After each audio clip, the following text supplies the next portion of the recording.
Hello साथियों, स्वागत है आप सभी का मेरे एक ज्योतिषी वीडियो में। इस वीडियो का शीर्षक है कि आपको समय का ज्ञान हो, उस हिसाब से आप अपनी कुंडली में सूर्य की स्थिति को समझ सकते हैं। जैसे किसी महीने का ज्ञान हो तो समझ सकते हैं कि हमारी कुंडली में इस राशि में सूर्य होगा। तो सूर्य का सर्वप्रथम मेष राशि में गोचर होता है, 14 अप्रैल को होता है। यही कारण है कि हिंदू नववर्ष अप्रैल से स्टार्ट होता है। ठीक है, यही कारण है हिंदू नववर्ष सूर्य की पहली राशि के बाद उसकी राशि में गोचर करता है। यही कारण है कि वहीं से ही नए नववर्ष का प्रारंभ होता है। तो देखिए, ये मेष से स्टार्ट करता है। यदि आपका जन्म अप्रैल वगैरह में हुआ है तो अप्रैल मई में 14 अप्रैल से 14 मई के बीच में यहाँ पर सूर्य उच्च का होता है, उसकी रश्मियां पृथ्वी पर सीधे पड़ती है। और इस समय जिस जातक का जन्म होता है उस जातक का सूर्य उच्च का होता है और उसका सूर्य राजा के समान बनाता है, जातक को राजा के समान नेचर देता है। तो ये जब मेष राशि में होगा, एक नंबर का मंगल की राशि है, 14 अप्रैल से 14 मई 15 मई के बीच में हो ये रहता है। अब 15 ये वृषभ राशि में गोचर करेगा। शुक्र की वृषभ राशि है, 2 नंबर की राशि है, शुक्र की राशि है। 15 मई से 15 जून तक यहाँ पर रहता है। ठीक है, अब उसके बाद ये मिथुन में गोचर करता है। कहने का मतलब है, अगर आपका जन्म गर्मियों में थोड़ा सा लेट होगा, कहने का मतलब अप्रैल मई में हुआ है, अगर आपका जन्म 15 मई से 15 जून के बीच में हुआ है तो इसका मतलब वृषभ राशि में आपका सूर्य है। ऐसा अनुमान लगा सकते हैं आप बिना कुंडली देखे अपनी समझे। ठीक है, यदि मिथुन राशि में गोचर करता है, मिथुन में 3 नंबर की राशि बुध की राशि 15 जून से 16 जुलाई के मध्य होता है। अगर आपका जन्म इस महीने में हुआ है 15 जून से 16 जुलाई के, तो इसका मतलब आपका सूर्य जो है आपका मिथुन का होगा। हाँ, अब उसके बाद एक कर्क में गोचर करता है। कर्क में सूर्य गोचर करके जो है राशि है चंद्रमा की 4 नंबर का चंद्रमा की है। 16 जुलाई से 17 अगस्त के मध्य जिनका जन्म हुआ है वो समझ लीजिए कर्क राशि में सूर्य है। उसके बाद ये सिंह में गोचर करता है, विश्व राशि में 5 नंबर की राशि सिंह है, इसका स्वामी बनता है सूर्य। 17 अगस्त से 17 सितंबर के बीच जिनका जन्म हुआ है उनका सूर्य सिंह में होगा। उसके बाद एक कन्या में गोचर करता है। कन्या में 16 सितंबर से लेकर 15 अक्टूबर के बीच जिनका जन्म जो है 16 सितंबर से लेकर 15 अक्टूबर के बीच हुआ है, उनका जो है सूर्य बुध की राशि कन्या में होता है। अब इसके बाद नीच का हो जाता है। नीच का कहने का मतलब है रश्मियां कम पड़ती, कहने का मतलब है वो उसका प्रभाव थोड़ा सा अपभ्रंश करके मिलता है, कहने का मतलब नीचता की ओर चला जाता है। तो ये तुला में नीच का माना था, बताएं क्योंकि तुला में कैसे नीच का माना है बताएं। देखिए, यहाँ पर अगर ये उदय हुआ तो यहाँ पर अस्त हो जाता है। यहाँ पर इसका मान लीजिए उदय हुआ तो ये अस्त हो जाता है ना साथ में, इसीलिए यहाँ पर इसको इसकी नीचता कहने का मतलब इसका फल जो है बहुत कम देखने को मिलता है यहाँ पर, इस कारण ध्यान नीचता हो जाता है, यही कारण है। तो ये पूर्व में उदित होता है, पश्चिम में अस्त हो जाता है। हाँ, तुला में कब तक रहता है? तुला शुक्र की राशि है, 15 अक्टूबर से 15 नवंबर के मध्य रहता है।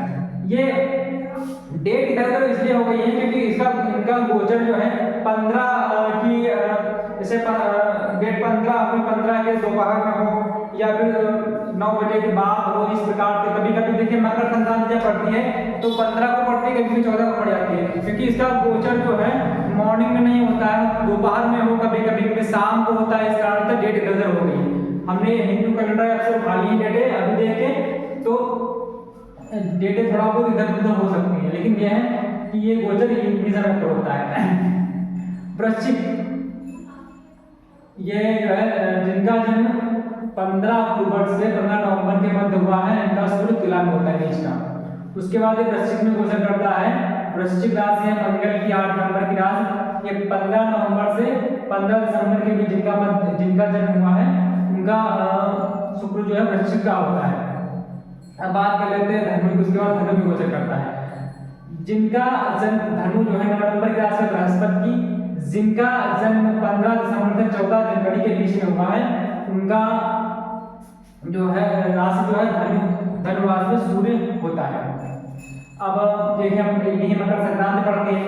मकर संक्रांति, मकर राशि शनि की 10 नंबर की राशि है, इसका स्वामी बनता है शनि, और सूर्य जो है 14 जनवरी से 13 फरवरी के मध्य यही रुकता है। जिनका जन्म इस समय होता है उनका सूर्य जो है मकर राशि में होता है इस समय 13 फरवरी तक, 14 जनवरी से 13 फरवरी तक। और उसके बाद गोचर करता है कुंभ में, कुंभ में गोचर करता है, कुंभ शनि की 11 नंबर की राशि है।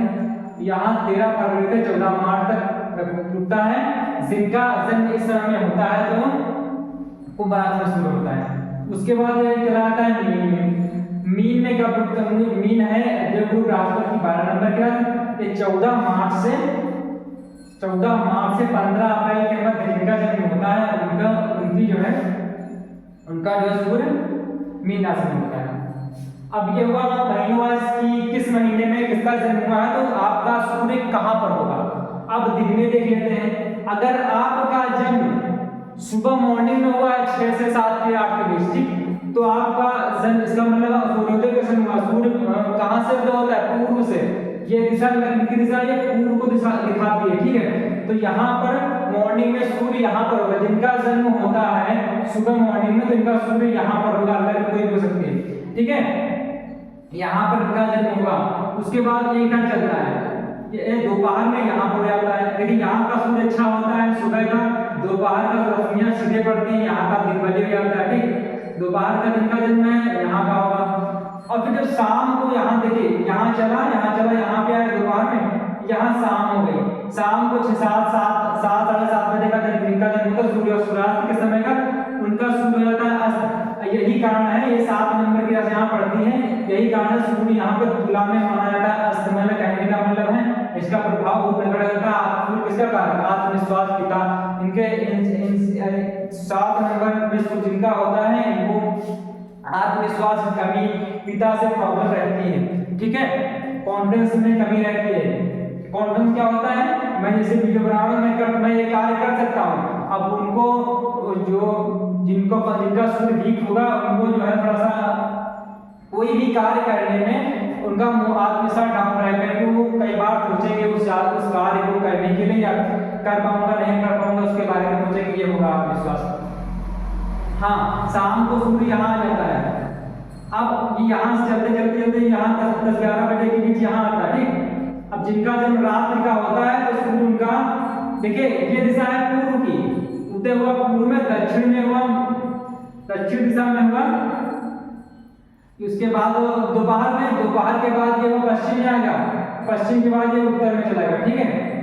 उत्तर दिशा है रात में यहाँ चल रहा है, यहाँ से यहाँ तक आता है। तो ये रात में जिनका जन्म होता है वहाँ यहाँ कहने का मतलब है तुला